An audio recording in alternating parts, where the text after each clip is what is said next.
মধ্যপ্রাচ্যের চলমান উত্তেজনায় নিরাপত্তা সংকটে বন্ধ কুয়েতের বিমানবন্দর। ইরানের ক্ষেপণাস্ত্র হামলায় আংশিক ক্ষতিগ্রস্ত হয় বিমানবন্দরটি।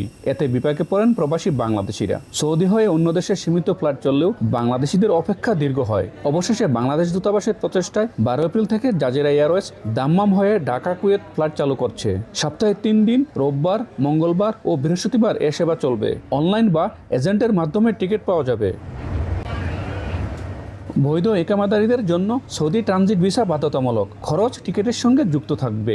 যাত্রীদের মুশরেফ ট্রেড ফেয়ার গ্রাউন্ডে 8 নম্বর হল থেকে চেক ইন করে বাসের দাম্মাম গিয়ে সেখান থেকে ঢাকায় উঠতে হবে। এতে স্বস্তি প্রবাসীদের।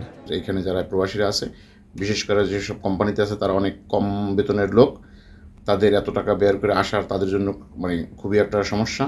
কাজে আমরা আশা করব এম্বাসি এবং বাংলাদেশ গভর্নমেন্ট চেষ্টা করে দ্রুত বেগে ভাড়াটা কম করে নেয়, যাতে করে আমরা সাশ্রয়ে দ্রুত আসতে পারি এবং যাইতে পারি। ভিজিট ভিসাধারীদের ট্রানজিট নিয়ম আগে যাচাইয়ের পরামর্শ দেওয়া হচ্ছে।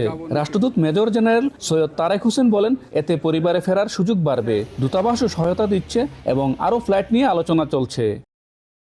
আগামী 11 অথবা 12 এপ্রিল থেকে কুয়েতের জাজিরা এয়ারলাইন্স দাম্মাম থেকে ঢাকা এবং ঢাকা থেকে দাম্মাম নিয়মিত ফ্লাইট পরিচালনা করবে। সৌদি আরবের যে ট্রানজিট ভিসার প্রয়োজন হয়, সেই ট্রানজিট ভিসার ব্যবস্থাও এই জাজিরা এয়ারলাইন্স করবে এবং সড়ক পথে যাওয়ার জন্য যে বাসের ব্যবস্থা সেটাও তারা করবে। এর ফলে প্রবাসীদের অনেক ঝামেলা কমে যাবে।